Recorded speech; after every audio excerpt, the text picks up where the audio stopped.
तो ये 5.2 का 10 नंबर क्वेश्चन क्या कह रहा है, किसी एपी का 17वां पद उसके 10वें पद से 7 अधिक है। प्रश्न जो कह रहा है उसी के आधार पे हमको चलना होता है। ठीक है, ज्ञात का करने के लिए बोला है, इसका सर्व अंतर ज्ञात कीजिए, यानी कि डी ज्ञात करने के लिए बोला है। अब यहाँ समझने वाली बात यह है कि एपी का 17वां पद उसके 10वें पद से 7 अधिक है। यहाँ खास कुछ दिया नहीं है, सीधे सीधे प्रश्न कह रहा है ना। प्रश्न कह रहा है, हल जब हम करेंगे तो सीधा हम ये लिखेंगे कि प्रश्न से प्रश्न हमको कह रहा है, क्या कह रहा है कि 17वां पद बराबर 10वां पद प्लस 7। 17वां पद उसके 10वें पद से 7 अधिक है। अब यहाँ प्रश्न में देखें आप कि 10वें पद से 7 अधिक ये है, तो जब भी हम प्रश्न के अनुसार करते हैं और बराबर लगाते हैं तो ये तो खुद ही क्वेश्चन कह रहा है कि 7 अधिक है 10वें पद से। तो जब 10वें पद से 7 ये ऑलरेडी अधिक है, तो हम बैलेंस जब कर रहे हैं, बराबर लगा रहे हैं, तो हम इस तरफ 7 अधिक करेंगे, तब ये दोनों क्या हो जाएंगे, बराबर हो जाएंगे, और इस प्रकार से एक समीकरण बना देंगे। ठीक है, अच्छा, अब बस कुछ नहीं करना है, इसी को हल कर देना है। इसको जब आप हल करेंगे, प्रश्न से जो आपका एक समीकरण बना, इसे आप हल करने का कोशिश करें। फिर ज्ञात क्या करना है, सर्व अंतर, यानी कि डी ज्ञात करना है। तो आपका डी जो है निकल के आ जाएगा। ठीक है, तो शुरू करते हैं। 17वां पद यानी कि A17 हम लिख सकते हैं इसको। ठीक है, 10वां पद यानी कि ये A10 लिख सकते हैं प्लस 7।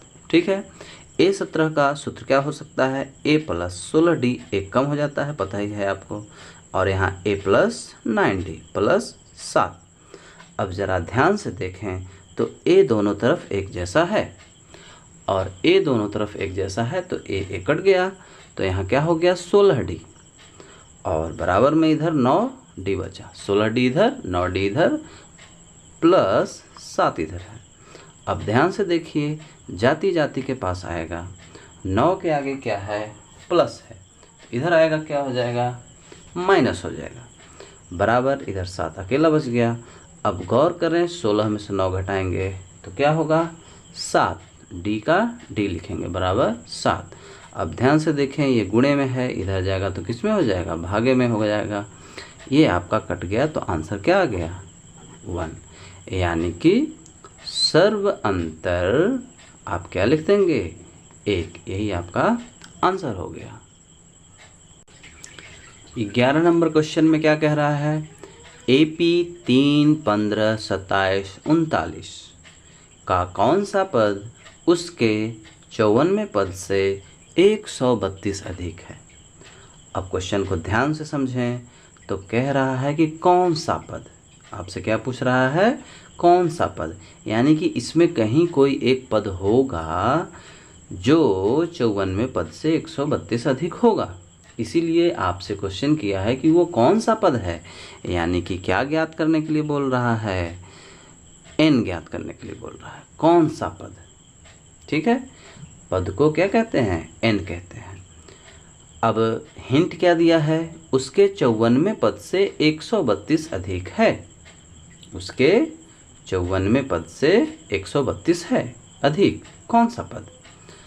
तो यहाँ आप हल जब करेंगे तो आप कह सकते हैं कि माना n पद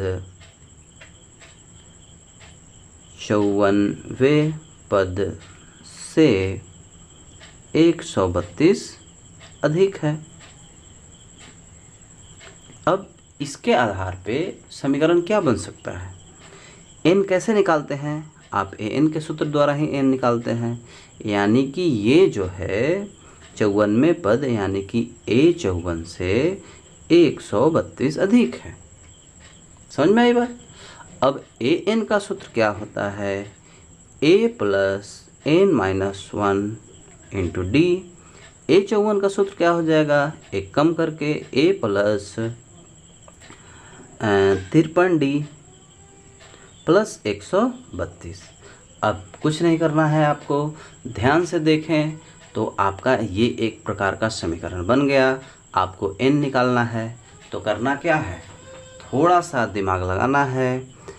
ज्ञात में तो ज्ञात करना है हमको n, दिया क्या था तो थोड़ा सा यहाँ लिख देंगे आप। दिया में दिया है आपको a दिया है 3, प्रश्न में a3 दिया है, और फट से आप d निकाल सकते हैं क्योंकि अक्सर d की ज़रूरत पड़ती है। और यहाँ देखिए d का यूज़ करना भी है, तो d क्या हो जाएगा, a2 में से a1 को घटा के होता है, तो 15 में से आप 3 घटा देंगे तो क्या बच जाएगा, 12 बच जाएगा। यहाँ थोड़ा सा करके आप देख सकते हैं, ठीक है।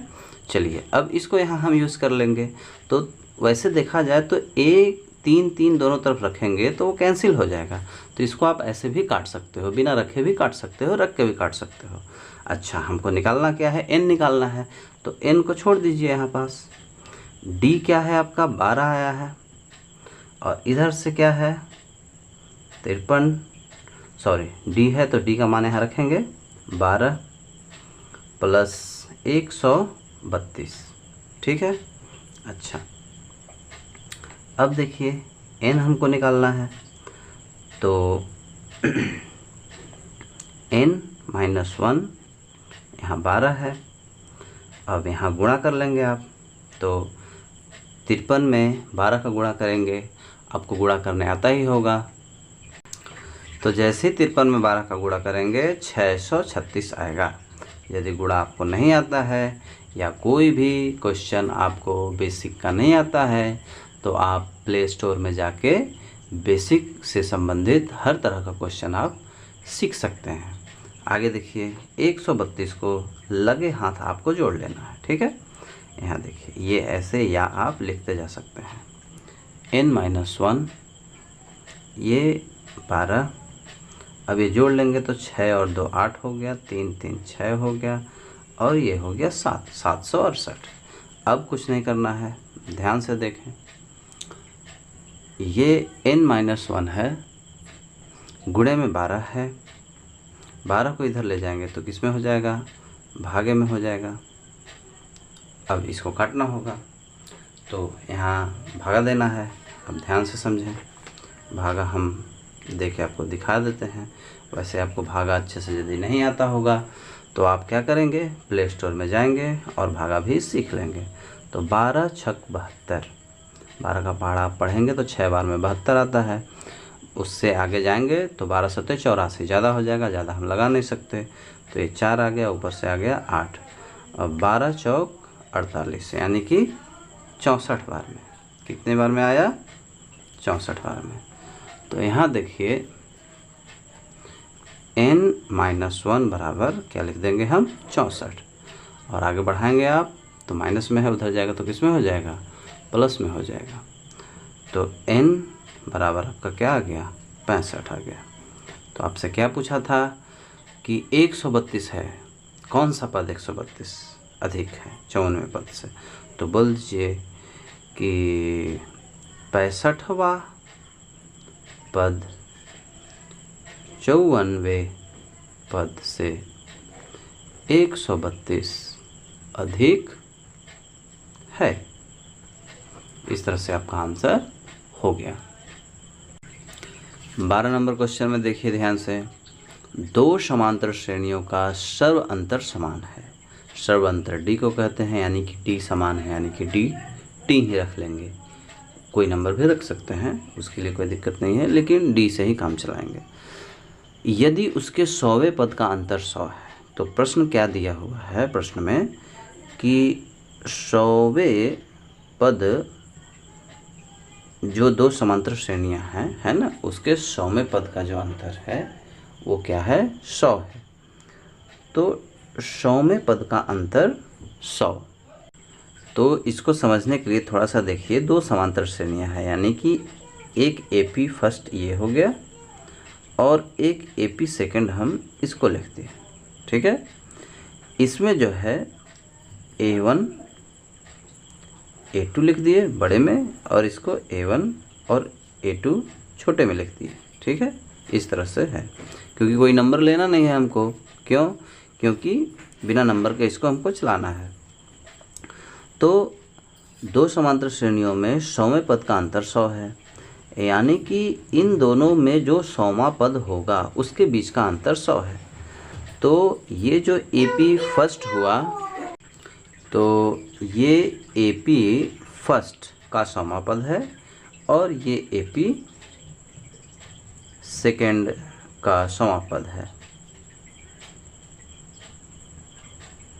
अब इनके बीच का अंतर कितना है? 100 है। तो बराबर 100 हम लिख सकते हैं, है ना। जो क्वेश्चन कह रहा है उसके आधार पे हम लिख देंगे। दोनों के बीच का अंतर क्या है? 100 है, तो लिख दिए। अब इसका AP जो है उसका 100वां पद, यानी कि हम क्या लिख सकते हैं, A चूँकि बड़ा लिए हैं इसलिए A 100 माइनस इसका छोटा लिए हैं इसलिए A 100 बराबर 100, ठीक है। अब A 100 का सूत्र क्या हो जाएगा? A प्लस 99D, और इसका क्या हो जाएगा सूत्र? A plus 99D। सूत्र तो दोनों का सेम होगा।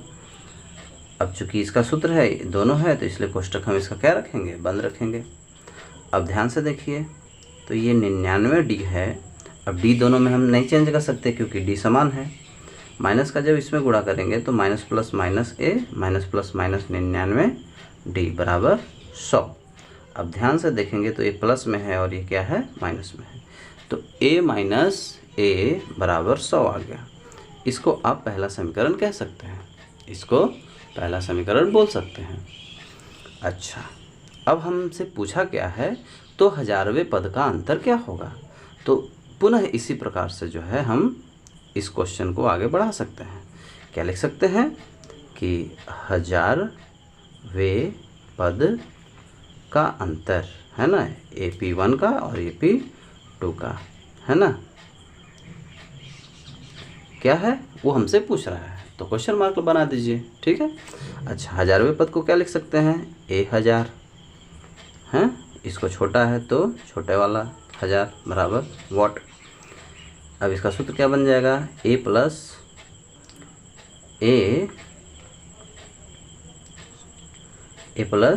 सॉरी, ये 1000 है तो 999D हो जाएगा, और यहाँ A प्लस 999D यहाँ भी हो जाएगा, equal to what. Sorry minus है ना, तो माइनस रहेगा। अब चूँकि इसका मान ये दोनों है इसलिए कोष्टक बंद रखेंगे। तो A प्लस, तो 999D minus A minus plus minus 999D equal to what. अब फिर से प्लस माइनस एक जैसा है, कैंसिल हो जाएगा। A माइनस A, ये और A इक्वल टू वॉट। तो आप ध्यान से देखें ना, पहला वाला समीकरण में जो है आपका यहाँ पहला समीकरण जो बना है, A माइनस A का वैल्यू 100 है, तो यहाँ भी A माइनस A का वैल्यू क्या होगा? 100, यानी कि जो 1000वें पद का अंतर है